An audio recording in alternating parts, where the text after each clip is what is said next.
Republican I candidate did for not governor. have sexual relations And I with realize that this is something Miss he is Lewinsky. We're not going to inherent. be able to solve our problems if we get distracted by sideshows and carnival barkers. One Republican, one Democrat, and you discuss the issues that matter in today's local, state, national, and global politics. Hosted by Steve Hickson with co-hosts John Stanberry and Franklin Chansey. This is Backfire. Hey, Cleveland. Welcome to another edition of Backfire. This morning with John Stanberry, Franklin Chansey, and a special guest in the studio this morning, Franklin's wife, Jennifer, who they're now celebrating a one-year anniversary, and she's brought us all something really nice in here to celebrate with and have for breakfast. I've been calling all my so-called friends who I know took the under on 1 year and telling them it's time to pay up. Well, I mean, every time, I see her and talk to her, you worry more and more about her sanity and, how she came to this decision, Franklin. But how lucky you are. Well, there's no doubt about that. Well, I think when she came to Cleveland, she was Republican. Right now, Franklin's got her saying she's not either one. Jennifer, you want to talk about that? Not really. At least you got her neutralized. Are listening. At least you've got her neutralized, Franklin. It's at least best I can do. Sounds like some of these Republican supporters, too. There you go. There you go. Oh, what do you think about the convention so far? It's been interesting. It's been, this morning I was listening to Geraldo talk about how largely peaceful the protests have been, although they've also been, according to him, kind of low on turnout on both sides. The Black Lives Matter apparently had very few people. You had the bikers for Trump that were going to show up, and there's not a ton of them. So it's been good. I think from what he said, police have been very pleased that the atmosphere has been much more peaceful than they were concerned about. I think that last shooting ran a few of them. It did. I think it did. And I want to say right here, I read, and, I fussed about some of the media getting comment from our local elected officials outside of, the law enforcement people, which I understand their connection. But I thought the statement by 100 Black Men of Bradley County was an excellent statement. I thought it was on the mark. And it's very nice to know that we're not trying to divide people locally based on the color of your skin. Well, I think that's great. I'm going to get more into this convention in a little bit, but first, I want to talk about some local things. This motion to stop county loans is filed in the court by Ginger Buchanan. Either one of you know much about that? Let's talk about it a little bit. Well, I only heard about it from reading the story in the paper yesterday.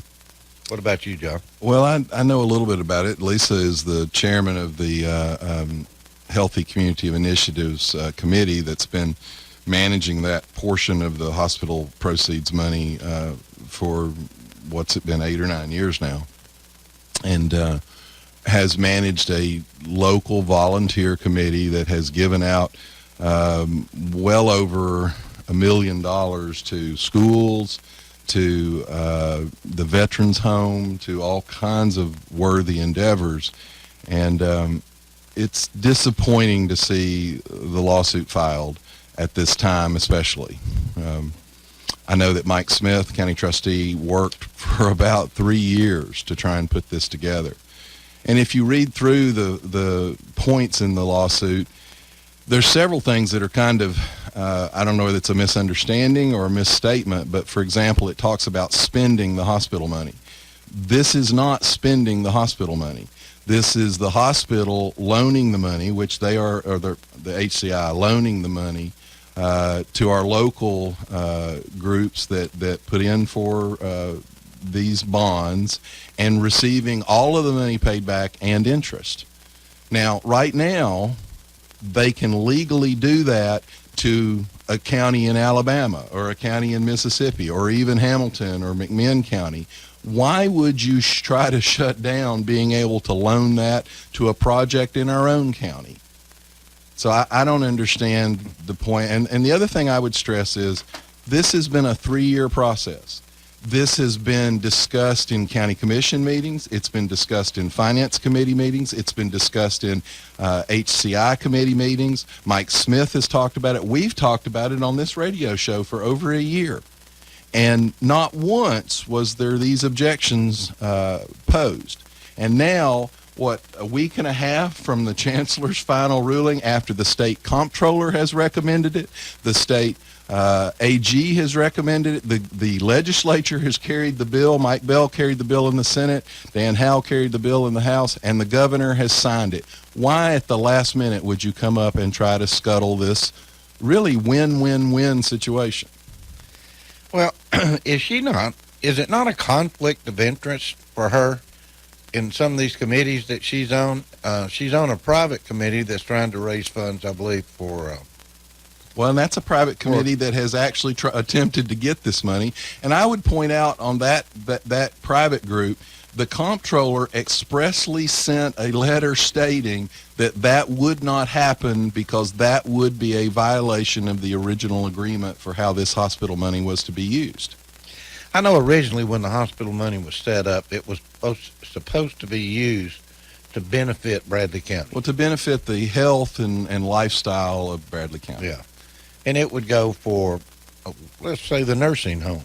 Well, the Veterans Home has used it. The Greenway has received money. A lot of local schools have received money. I know playgrounds have been installed through HCI. Out at the new ag farmers market has benefited from it. There's a lot of local groups that have benefited from this investment. Under the motion you filed, that I'm going to read these things. It says the new law took effect on July 1st, 2016, does not express any retroactive intent and would apply retroactively prior to sales of private act hospitals. Franklin may be able to explain this better, but that is basically looking for a lawyerly technicality to say it doesn't apply to this. This bill was carried expressly for Bradley County, expressly to do what it's doing, and what they're saying is because they didn't say that it applies to sales of hospitals in the past, that it shouldn't apply here. Well, that's one objection was raised. The other one was essentially the argument that under the original agreement with the funds, that either Bradley County or the United Way should have been made a party to the case so that they could express opinions or objections, and the chancellor would take that up. That's the other argument. Let me jump in real quick. Let me say, is that saying they would have a say-so? No. Let me before this conversation goes very far, let me correct that is based on a false assumption. Because that is based on, if you read that, the way that's written, it talks about spending the money. And if we were spending the money, that actually would apply, because it says that part of the money, about 2/3 went to the United Way and about 1/3 went to this HCI committee. But we're not spending the money. We are simply loaning the money or issuing a bond like we've done for years now. The only thing we weren't allowed to do was issue a bond inside our own county. So the fault in that argument is that we are not spending the money. The money is not going to be gone at the end of it. All of the money plus interest will still be in the hands of Bradley County HCI Committee. Well, what she said in the motion she filed was that the original resolution at the time of the sale, and I'm just reading from it, right, provides that if either party, meaning Bradley County, Tennessee, or the United Way, failed to use the funds in the designated manner, the other party could make a request to the court. She's saying they should have been made a party to the case so they could make it a request or an objection if they wanted to. Whether that's accurate or not, but that's the argument that's being made. If you were moving this money, if you were actually spending the principal, that would apply. It doesn't apply here because this is simply a bond like they've always done. The difference is, if we bond in Alabama, the benefit of that money is going into that county in Alabama. And then other needs, like, for example, the Industrial Development Board, they're asking for some bonding money. So let's say they get a bond from another county. the interest that they pay would then go into that county. This situation that Mike Smith worked on for 3 years allows the benefit of the loan to stay in Bradley County, and it allows the interest paid on the loan to stay in Bradley County. That's a win-win. Why would you be against that? Mike Smith, if you're listening, go ahead and give us a call. I'm going to open up the phone line to take your call.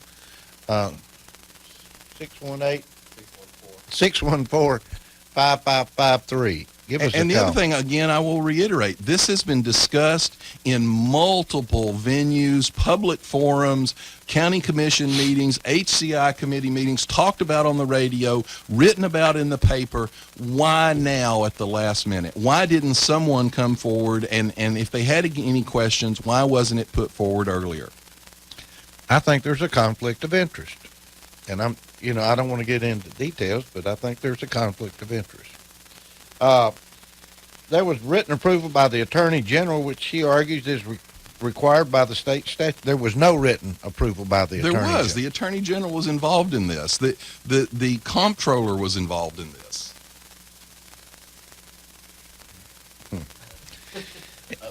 Anyway. Also, there's another thing that this allows.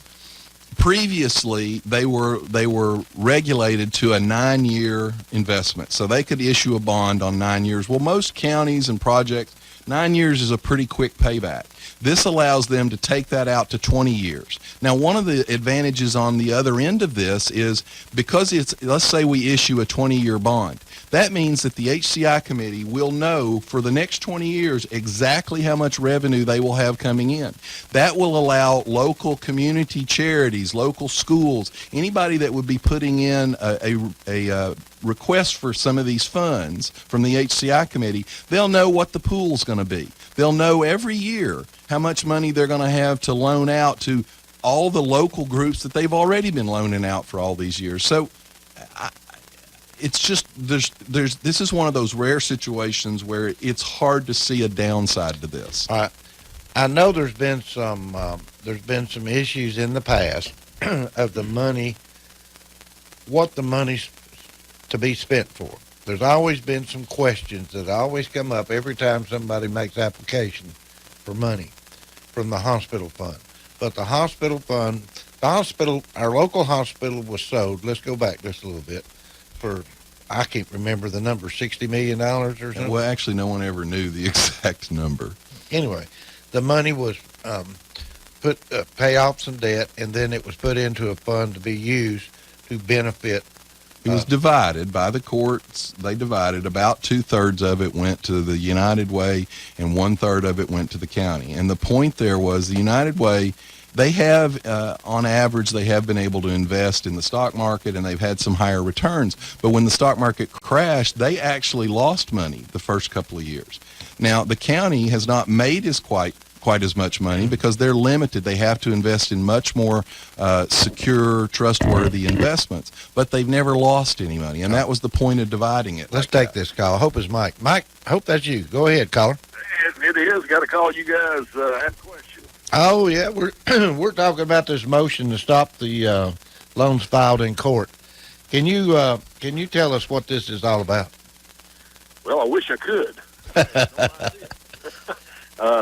It really came out of left field. That was not anything we were expecting. We've done our due diligence with the Attorney General's office and the Comptroller's office, and everyone locally should know about it. I know I was even on your show there a couple of times. Oh, yeah.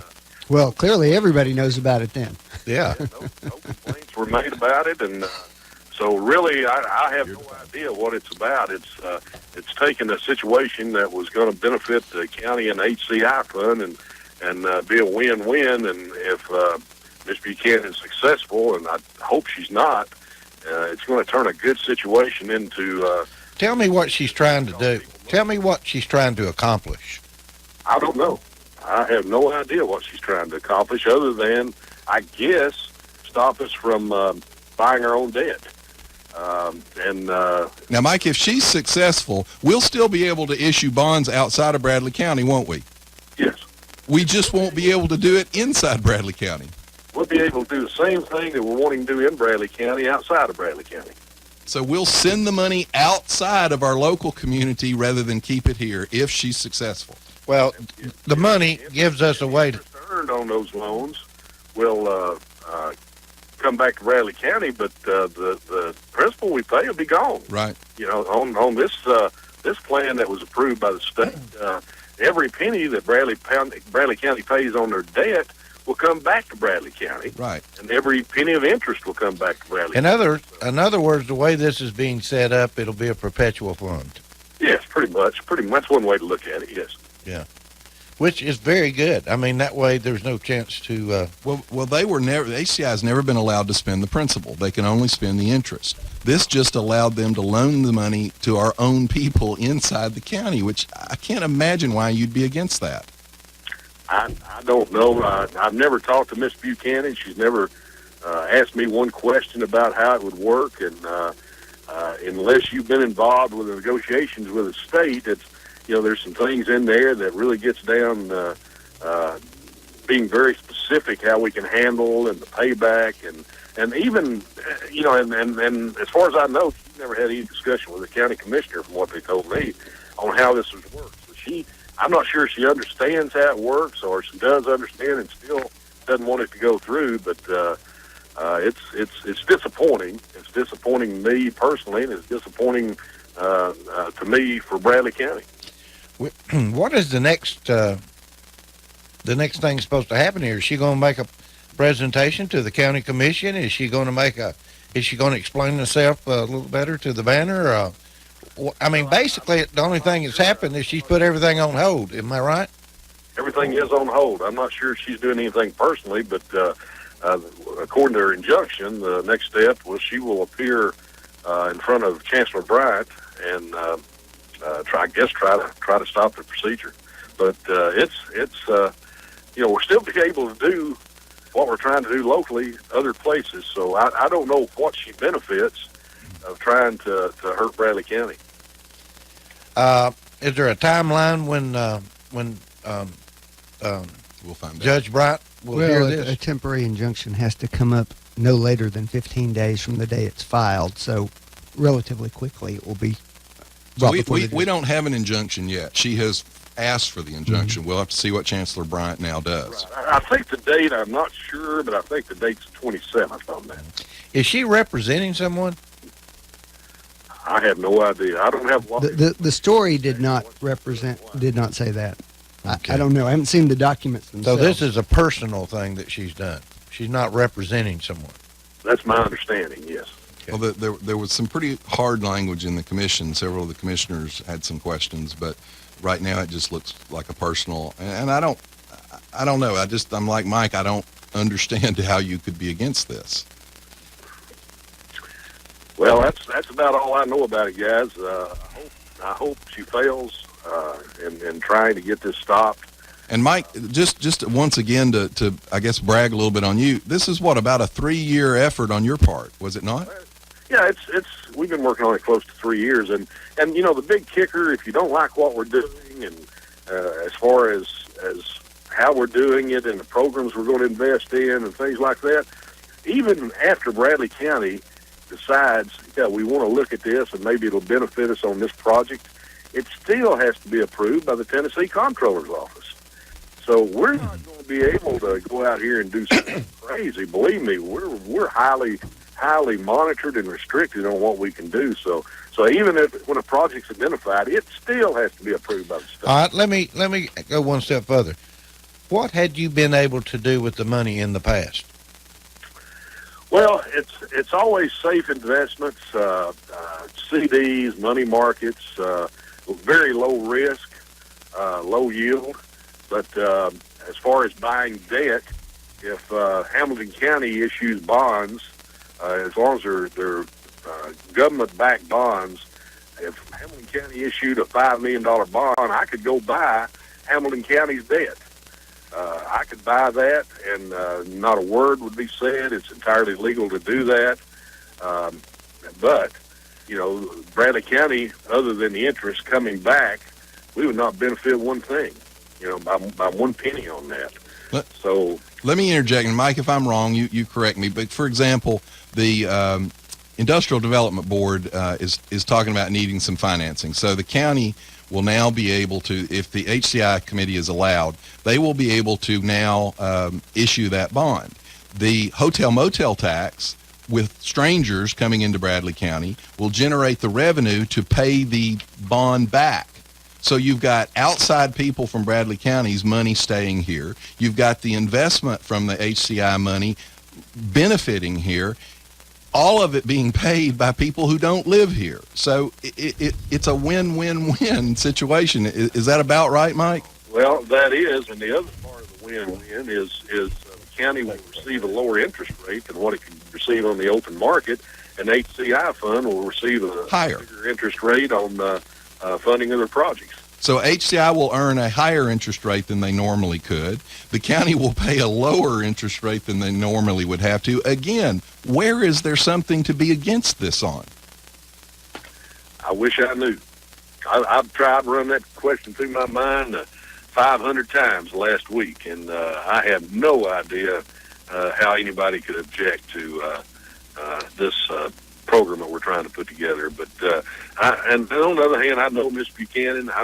I'm surprised that she did it, and I'm really surprised she did it without having pretty much full knowledge of exactly how it's going to work. Well, Mike, did anybody come talk to you about the program before the lawsuit was filed? No. Well, I've had numerous people come and talk with me about it, but they were in support of it, most of them. I've had a couple of people that, give you a good example, I had one individual that came to me and he said, Mike, why would you invest the hospital funds for 1% over 20 years? Well, I had to explain to him it's not 1% over 20 years. It's an adjustable rate. As rates go up, hopefully, so will the interest earned on by the HCI, but the county would still be paying a lower rate. So, things like that people may have heard, and someone may be thinking, well, they're going to tie it in 1%. That's what the HCI is going to get for 20 years. That's entirely wrong. That's not right. What the other argument there is, that's also what, at the time, what a safe investment is yielding. And while the United Way has been able to invest in the stock market, and when the interest rates have been higher, when the returns of the market have been higher, they've earned a higher income. They actually lost money the first couple of years when the stock market crashed. Is that not correct, Mike? I'm not sure. I know they made a lot of money. Because they can take a riskier investment. Yeah, over the term that they've had the money, they've done very well. Absolutely. But when you compare what we can do as a county and what United Way, the investments that each can go in, you're really talking apples and oranges. It's not even close. You keep doing a good job as usual. Well, I like I said, I hope this goes away and we're able to help Bradley County and also help the HCI fund. But I'm really disappointed. I'll be honest with you. I'm really disappointed that this was filed after all the time people had to ask questions and this was going to be finalized in about a week and a half, Mike, originally. It was going to be finalized. It would be finalized this week. It would have been finalized tomorrow. So this was a last minute scuttle. This was something to just stop it. It was a last minute deal. It's amazing. There's something behind this that's not being talked about. Well, there may be, but I don't know what it is. I wish I did. And it'll be interesting as the process moves forward to see, what the motive is. Do you think it's just because somebody wants to try to get it to earn more interest? No. Okay. I hate to say that, but no. And again, people need to understand higher interest brings higher risk. Yes. And that's the reason this original pot of money was divided the way it was. You had one pot that was going to be able to earn a higher return, but it would have higher risks. You had another pot that the county would control that would be subject to the safe investments that the county is required to invest in. And that's what Mike's done. And Mike has maximized interest within the parameter of safe investments. Well, we've been fortunate and to get the rates we have. I negotiate and look at markets every day. I'm not above picking the phone up with local banks, and by the way, local banks have been tremendous to work with on behalf of Bradley County. But I picked the phone up and I said, "Can you do anything on this?" And most of the time, if those guys can, they will.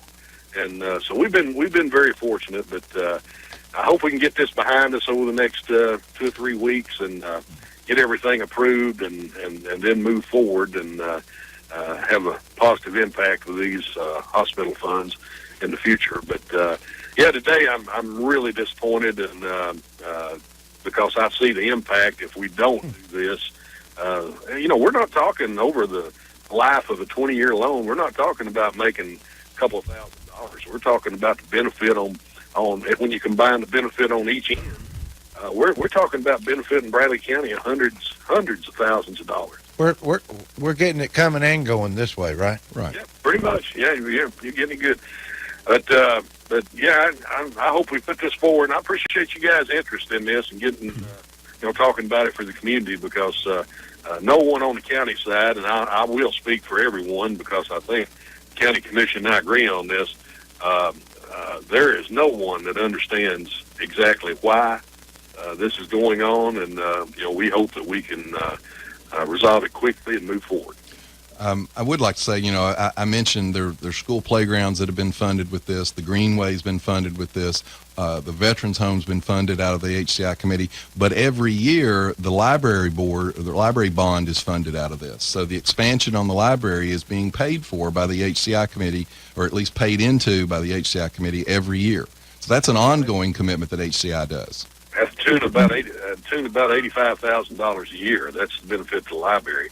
And also one other thing, John, that's very important. It's brought up every year is the water lines. It's been around. Oh, I forgot about absolutely, Mike. I forgot about. There are communities that have water lines now because of the HCI committee grants. Yeah, HCI committee's done a great job with distributing those grants, and I know they were excited about getting increased revenue. But let's stay positive and hope everything works out. And whatever the motive is, we hope that it comes to light. Number one, because I'd like to know it, but I don't think it's gonna. I don't think it's going to be very supportive of really what's best for Bradley County. Listen, Mike, thanks so much for calling in, and thanks for listening to Whoop, and thanks for everything you do. Thank you, guys. I appreciate it. All right. Okay, we're going to, I've got a couple of things I want to say here locally, and then we're going to take a break. Then we've got some people that are going to be calling in from the Republican National Convention in Cleveland, Ohio. Hey. First of all, I want to say that the complaint process is about to be simplified in Bradley County. Complaint for what? We're going to have an app that you can now go to. For the city? Yeah, and complain, if you've got a stormwater problem or animal control problem or anything like that. So we're getting high tech. Next thing is the county workhouse was named in honor of Brian Smith. Brian worked for years as a county commissioner. He was the lead on this, pushed for it. I think it's a very applicable honor to him. Congratulations to Brian. I've heard that he's nothing but a great guy. He is. But I want to say one thing. I sure hope he don't mess up between now and the time he dies. Now and the time he dies. Well, it's so good that you have a positive outlook like that on life. There's something about, there was, I think, at another large city, they named something really nice after someone, and then they found out later that he was a somewhat a different person or something than they all thought he was or something. They had to take the name down eventually. Well, I have complete faith Brian will be fine for the rest of his long life. Hey, Brian, I'm not talking about you. I've heard nothing but good things about you. So, anyway, we're going to take a break, and then we're going to come back, and we've got some people going to be calling us live from the Republican National Convention. Bye-bye. You're listening to Backfire with Steve Hickson on Whoop FM.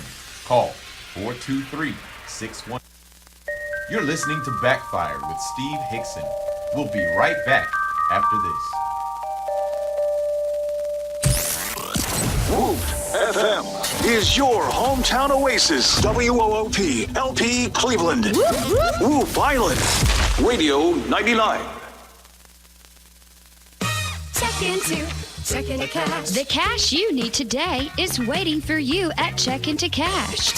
It's your money, so come in and get it. Get a payday advance today for up to $425. At Checkin' to Cash, we make it quick, easy, and confidential. The cash you need is right here, so stop worrying and stop in to check into cash today. Borrowers often use payday advances over a period of months, which can be expensive. Restrictions apply. See store for details.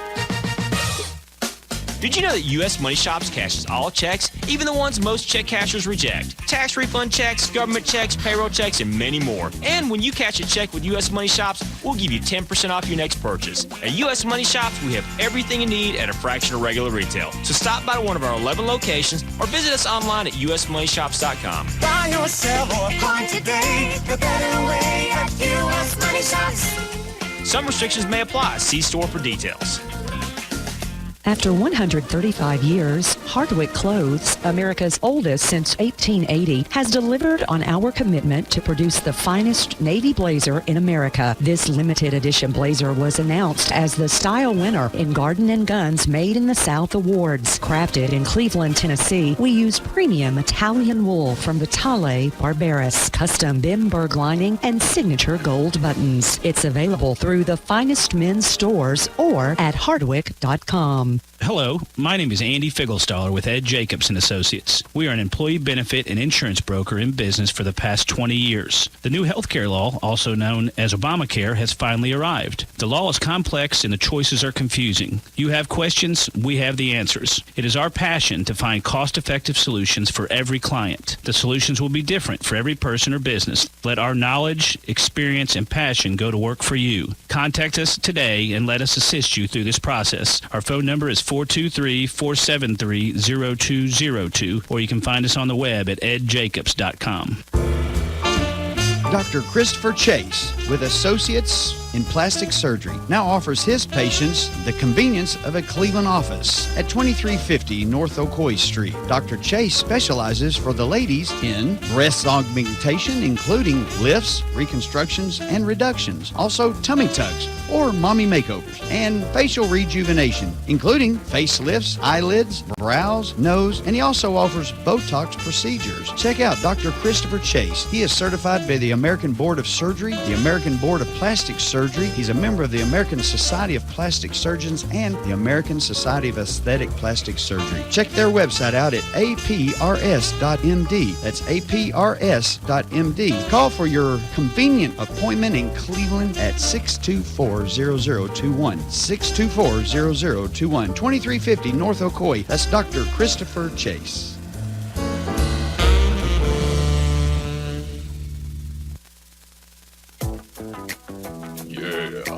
You looking for something sweet? I know you are. Bring your little sweet self to the Village Bake Shop.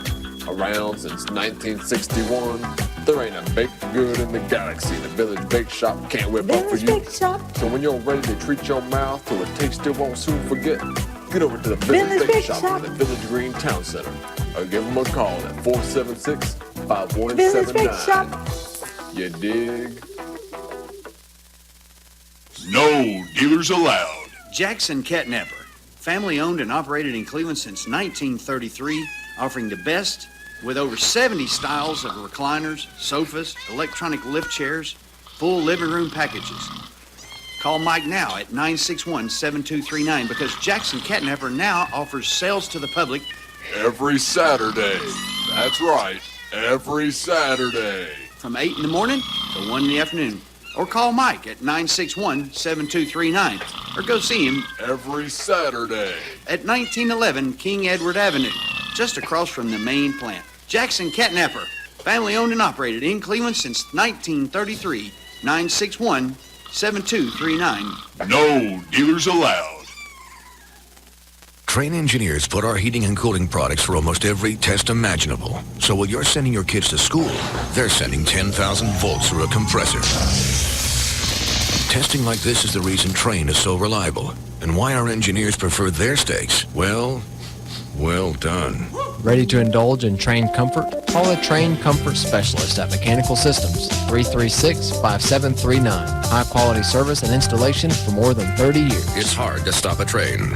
Really hard. You're listening to Backfire with Steve Hickson on Whoop FM. Call 423-614-5553 to join in on the conversation. Now, back to Backfire. 553. All right, we're back on, and we still haven't received our call from Cleveland, Ohio yet. 5513. 614-5553. We're trying to get our call hooked up here between the Republican National Convention in Cleveland, Ohio, and Cleveland, Tennessee. Two Clevelands. Are there any other Clevelands? They've had a lot of technical problems the last 36 hours, so no surprise. Franklin, have you watched any of the I Republican? have watched all of it. You have? I always do. I'm a political junkie. Have you gotten excited? Well, it's been really interesting to watch, I would say. It's been different from a typical Republican convention. Tell me what's interesting to you. What's the most interesting thing? So far, it's the anti-Hillary Clinton convention. It's not been the pro-Donald Trump convention. Oh, I've been going back and forth between CNN and Fox on this. Well, I'm just watching the convention. I'm not talking about the commentators on it. If yeah. you look at the speeches that have been made, I would say overwhelmingly, they focused more on Hillary Clinton, their objections to her, than their reasons for supporting Donald Trump. I think that's a little different from what you typically see. Paul Ryan last night was the biggest example of that. He hardly talked about Trump at all. He talked about his vision for Republicans and ideas and so forth, but he seemed to go out of his way to avoid talking about him. What's your opinion? You can draw any conclusions you want out of that, but I think that in November there will be two major candidates on the ballot, and you got to vote for one of them because one of the two people are going to win. He sounds like Paul Ryan, doesn't he? No. What I'm saying is, in Franklin's case, what I'm getting at is, you've got two things to do. I think people have a pretty good idea who Donald Trump is. Now, Paul Ryan last night was trying to flesh out some actual policy ideas, which is what Paul Ryan does. He's a policy guy.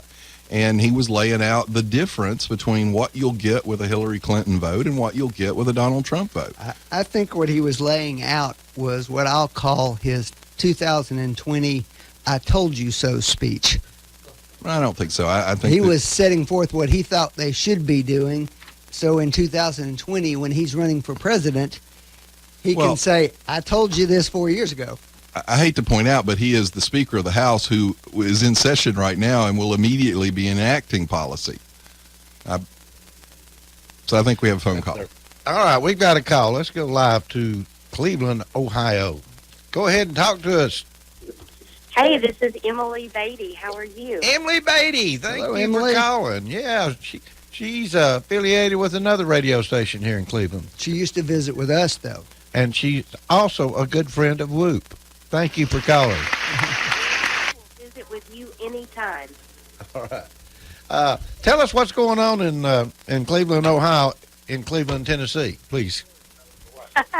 Well, yesterday we finally saw Donald Trump become the official nominee.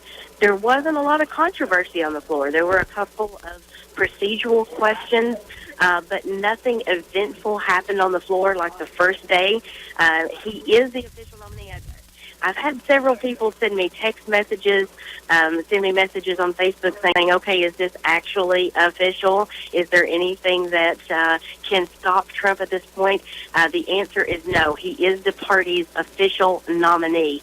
And I want to say this, too. One of the things that's really interesting about this convention is typically, this is my third convention, and typically when you go to a convention, the focus is squarely on the Democrats, the strategy for the next 4 months, how the Republican candidate is going to win. And this time has been much different. It's been more about the process. Would there be any traction to the Never Trump movement? So there's been quite a bit of that talk down on the floor. I think you will start to see the convention turn now the next few days. We only have 2 days left, but I think you'll start to see the convention move forward with Donald Trump and rally behind him. Did you happen to see Rudy's speech? Yes, I did. How did you feel after you watched that? I think that was a very powerful speech. It is in my top two of the convention thus far. It is my second choice. I think that Chris Christie also gave a very powerful speech last night and made a lot of good points.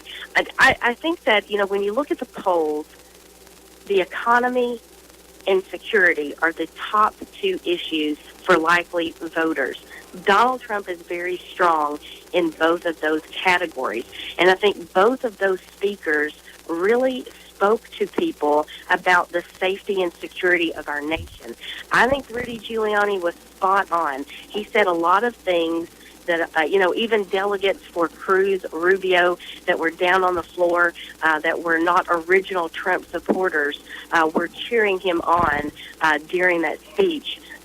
Wanted to hear those points. And he said some things that, quite frankly, a lot of people have not said publicly. That's kind of Donald Trump's, it's kind of his message and his kind of way of doing things, is saying things that a lot of other people will not. So I think it was a very powerful speech. And again, Chris Christie last night, I think, gave a very important speech as he kind of laid out all of the reasons that Hillary Clinton should be prosecuted. And I thought it was a very important speech as well. Well, are you keeping Steve Crump, Adam Lowe, Alan Jones under control up in Cleveland, Ohio? Have you seen them all? Absolutely not. I do not want that responsibility. Yeah, she's assisting with the Buffet Lives Matter movement there with that group. What about security there? Tell us about that a little bit. Well, security is very tight. This is my third convention, and I will tell you that this is this one by far is the tightest in terms of security. I think that Steve can give you a little bit different perspective on the protesters. I personally have not seen any protesters the entire time we've been here. I hope that I haven't just jinxed myself by saying that out loud. But we really have been well protected. Law enforcement is doing their job. The convention site itself is, I feel, very comfortable there. And I was a little bit worried coming up to Cleveland on what it would be like here. But they have done a fantastic job keeping us safe. Were you able to see Donald Trump's wife's speech? Yes, I was. What do you think about that?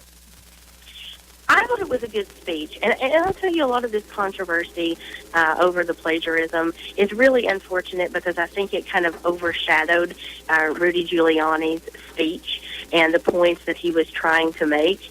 And I think that's real unfortunate for the Trump campaign and Republicans in the convention.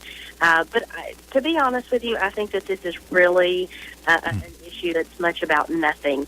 A lot of, if you read her speech, you read Michelle Obama's speech, yes, they're same points, but I heard someone, and I don't know who said it, who to attribute the actual quote to, but I heard someone say, she is not Michelle Obama didn't invent the English language. And most of what Melania Trump is something that a lot of us would say about our loved ones, specifically those quotes that they're trying to pull from the speech and say that were plagiarized. So, I think she did a good job speaking to the American people about the personal side, but I'm going to tell you his son last night was absolutely fantastic. I think he did a wonderful job of bringing the personal side of Donald Trump to life. They did on Fox, they had a group of 19 people that were not committed to voting on candidates yet. And after his speech, 17 of them committed. It was pretty amazing how effective his speech was last night. I think he turned a lot of votes last night for his dad. I think he did as well. And I will tell you that there is a lot of buzz here at the convention about his future, perhaps, in politics. A lot of people very excited about him. They kind of see the best of both, the brashness of Donald Trump, but yet he seems to be a little bit more reserved in his tone. So I think there were a lot of people that say, hey, this kid has a bright future in politics. politics should he choose to go that way. But I want to let you also talk with Steve Crump and Adam Lowe. I'm going to let you talk with Steve right now. All right. Thanks a lot, Emily. Thanks for calling. Oh, thank you. Well, you know, I will point out that same focus group, the highest rated phrasing of the night was Rudy Giuliani's speech when he talked about police and what they sacrifice and how they don't, when they answer a call, they don't ask whether you're black or white or red. They come because that's their job. That was the highest rated moment in the speeches. Yeah. All right, we're waiting. Hello. Well, I think they're probably reorganizing. I would like to point out, as we talk about Melania Trump, who, you know, is not a public speaker. She speaks 5 languages, but English obviously is pretty tough. I think we picked him up again. I think we lost the call. Go ahead, Steve. You there? Good morning. Sorry, guys. I am. All right. We were just sitting here wondering why anybody in the party of Joe Biden could ever mention the word plagiarism. I was just getting ready to go there, with Franklin. Oh, I'm letting you guys talk. I'll jump in when you're ready. I think that I think that that's the biggest non-issue of this whole convention. But on to whatever you all want to talk about. Well, we're just kind of trying to get your idea of what you're seeing, what you're experiencing, and what that's allowing you to walk away with. Well, I think, let me start with something I heard you talk with Emily about, and that's the security. Yesterday, I spent the day away from the delegation most of the day. We had some free time yesterday, and in the morning I went to a criminal justice seminar or forum that was put on by 3 of the Republican governors, Governor Fallin of Oklahoma, Governor Bevin of Kentucky, and Governor Deal from Georgia, and they have all undertaken Senate and criminal justice reform in their state. And so I got to interact with them and with some folks in my field that were related to issues that the party is beginning to talk with. And it's very similar. Some of their ideas are very similar to what Governor Haslam is hoping to accomplish in his criminal justice reform package. We saw the first part of that this last year in the Public Safety Act of 2016. And so it'll be interesting to see if Tennessee follows suit with some of these other states. But I got a really good look at the protesters yesterday. I went and spent the afternoon with Tim McGinty, who is the district attorney of Cleveland, Ohio. And so it was the DA from Cleveland going to the DA of Cleveland and spending some time with him. And I toured his office, talked to some of his bureau chiefs, and then went and toured their cold case unit and spent some time talking about some of the issues we face commonly. We share at least access to Interstate 75, some of the issues that we see and how our lives are different and how they're the same. But after that, they wouldn't let me walk even up to the green zone.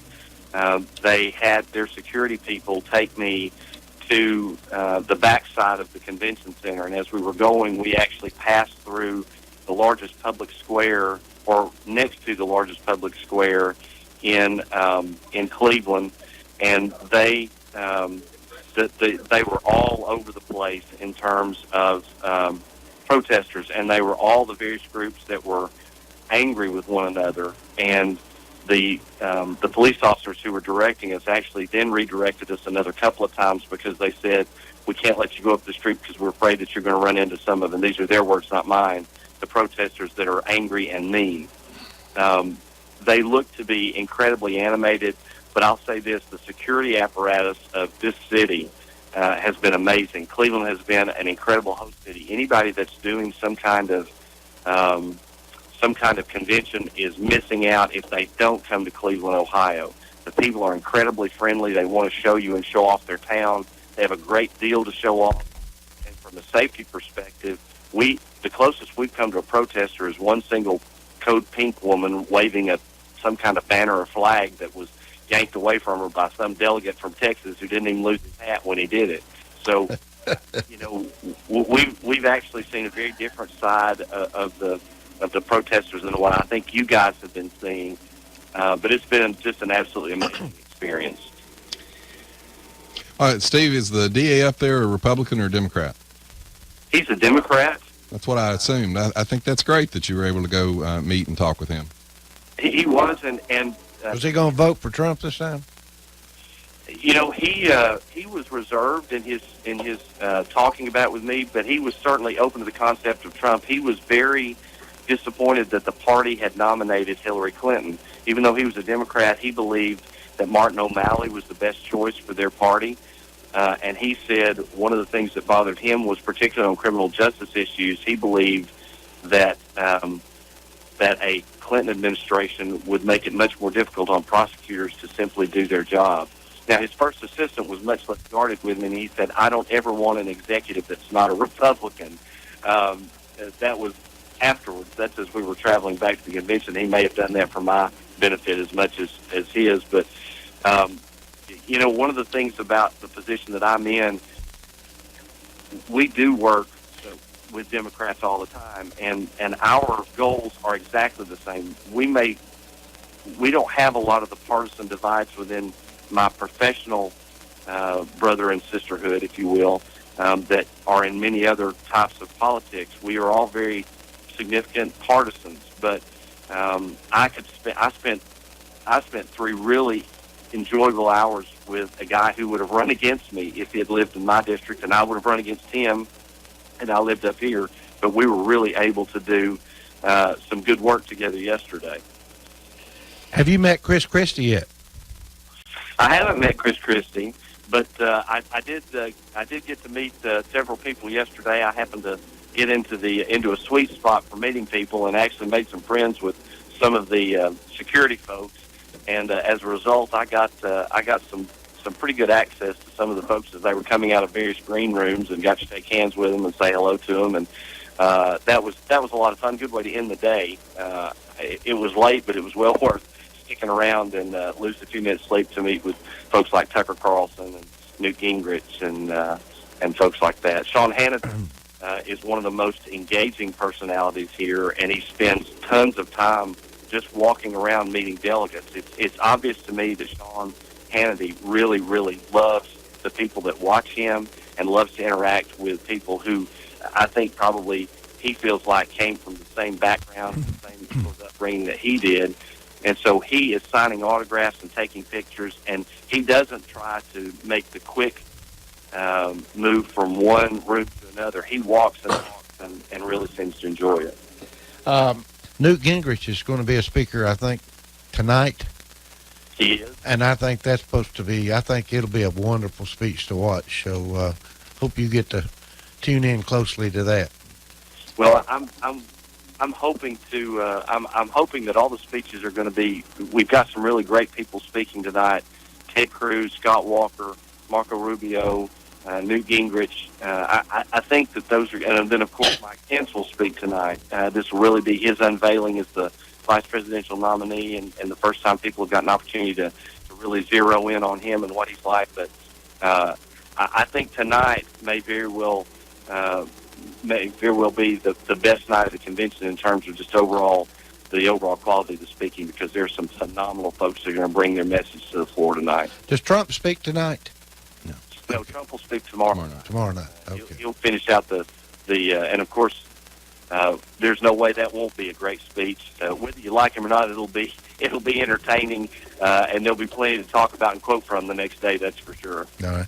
Franklin hadn't said anything. Franklin, you want to ask anything about the convention or anything?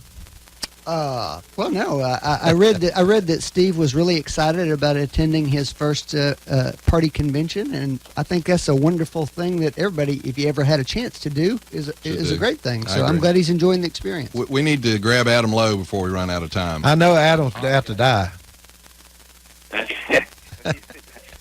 So here's Adam, and he can share his thoughts with you. I thought he was going to the Church of God convention. That's what he just said. He may end up in the wrong place, but here he is.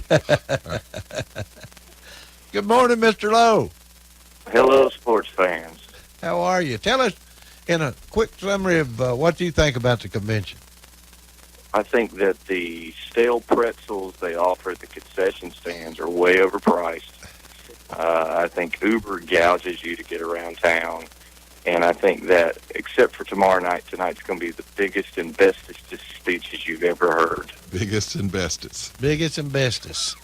There's nothing ever bigger. Nothing's bigger. Ever. Huge, really. Hey, I do want to point out before you all are gone who Bradley County Republican Party sent there. We sent 3 people, all of who have built or helped to build thriving private businesses, who have made payrolls, who have paid taxes, who have worked to build a life, build a community, and benefit those around them. That's who we chose to send to the Republican National Convention. Who are they? These 3. Oh, I just had to have a little fun. How'd you miss out on this, John? I was looking around, too. I didn't know. It's like, where are these people? How'd you miss out on this, John? Well, I mean, you run. I ran as a delegate for Carly Fiorina, and her campaign didn't really make it into the mix. Adam and Emily both ran as a Rubio delegate, which did much better in Tennessee. So he got some delegates, so they got to go. All right. Okay. Yeah, I'm really doing great. I picked Newt Gingrich 4 years ago and didn't get to go either. So. And being a Rubio delegate at the Trump convention is akin to showing up to the Church of God General Assembly as a Catholic, I believe. And they don't let you vote. They kind of point at you and laugh a little bit. And, they keep I've had like 4 or 5 people say, so how's Marco? Or how's little Marco doing? Little Marco. And I keep thinking they're ordering pizza. All right. Well, Adam, I hope y'all got some good pictures and videos. And anyway, maybe y'all can come by next week and fill us in even more in depth on what's going on. And I have said this every time I've talked to them, and I'll say it next week to the people that go to the Democrat convention. Please be careful up there. Keep your eyes open. I'm glad it's been peaceful and quiet, but I certainly hope everybody comes home safe and healthy. Hey, Adam, how about picking me up a Trump hat? Pick me up a couple of Trump hats. I'll pay you when you get back. I will. I'll be glad to get you one. These in the convention are actually made in America this time, so they're pretty. Hey, please get me a hat, or I want one to put in the studio here at Whoop. I want one personally. All right, I will. Thank you very much. Thank you, gentlemen. All right. Thank you. All right, that was a call from the Republican National Convention. I understand. I already have a button coming that says "We shall overcome." All right. Anything else you want to say before we end it today? We're about out of time. We've been so humble. Did I say something today? Well, neither one of us really did much. We've been so humble today. I don't know if anybody will recognize this show today. Well, I am going to comment on one thing. They mentioned the Melania Trump thing. It's gotten the wrong attention. Nobody, Democrat or Republican, thinks she plagiarized that speech. Nobody does that. I felt bad for her. I thought she was victimized, but she was victimized by her husband's campaign. Somebody wrote that speech. There's no question they lifted those terms out of the Michelle Obama speech. Whether it was negligence or intentional, it doesn't matter. It happened. And the only reason we're still talking about that is because their campaign has been inept at just saying, here's the person to blame, it's their fault, and we're holding them accountable. Nobody would be talking about it. But because they've given about 4 different statements from different members of the campaign, and every one of them's had a different explanation from it, you're still talking about it. Well, the problem is in the media is when Barack Obama lifted huge pieces from Massachusetts Governor Deval Patrick to the point where Hillary actually called him change you can Xerox, the press let it die. Except Deval Patrick came out and said, no big deal, which is exactly what you're criticizing Trump for. No. Exactly what you're criticizing. No, I'm not criticizing them. I'm criticizing them for running an inept campaign. It's the candidate's wife. You telling me nobody vetted the speech? It's not that hard. Well, I don't know. Well, you know what? It's not hard. You know what? It is hard, they say. They say it really is hard. What? What's hard about it? How many people go over Obama's speech? Tons. How many? How many employees does Hillary Clinton have right now? Over 800. Okay. Well, do you think Trump's running a campaign? He's not He's wasting actually his not running money. that kind of campaign. Nobody's running it. He's running a real threat. You had his last You know campaign what? manager saying that this one ought to be fired. You know what? And I'm glad you brought that up, because you know what Trump's doing? Trump is showing people that he is an average person. Now, he's an average successful person, incredibly successful. But you're right. He is not a political guy. That's why you've got his family up there talking about him, not lifetime career politicians like Hillary will have next week. I will say this: if he's going to run the country the way he's run his business and his campaign, we're all in trouble. Well, I don't know. His businesses haven't been that successful in his campaign. Well, actually, though, Franklin, he's paying for this campaign from his business. Unlike Hillary, nobody's died from his mismanagement. That's right. Jennifer? Yes, Mr. I want to be unpredictable with our nuclear weapons. Hey, Jennifer. Well, the problem is she'll be predictable. She'll be a predictable disaster, as she's already proven Yes, to be. as every Republican defense establishment for the last 2 administrations comes out and says, I'm going to vote for Hillary because he scares the crap out of me. No, it's because he's not part of the industrial complex that they're benefiting of. Are you talking about Lion Hillary? Yeah, that'd be the one. That'd be the one. You know, the one that calls the mother of one of the dead soldiers a liar. That woman. The one whose positive ratings are actually higher than the Republicans. What was the soldier's mother said? Said she called me a liar. Wait a minute. She said that she didn't lie, but then she called me a liar. Anyway. Well, CNN called Benghazi an accident. Sally Cohn on CNN said it was a tragic accident. Hey, really? I want to say something before we end. I love that this convention's going the way it is. I think it's going perfectly. I predicted Trump a long time ago before anybody did. That. Everybody a long has to give you time credit ago. for that one. And I want to say, Jennifer, it is so nice to have you down here. Franklin's wife, Jennifer Chancey's with us this morning. I want to say thank you for the breakfast, and you're welcome back any time. Okay? Matter of fact, if you'd like to leave Franklin at home, you yeah, can come on down. Next time Franklin's going to be gone somewhere, you just come down. All right? We'll get the real with him. we'll get the real side of the politics out of you.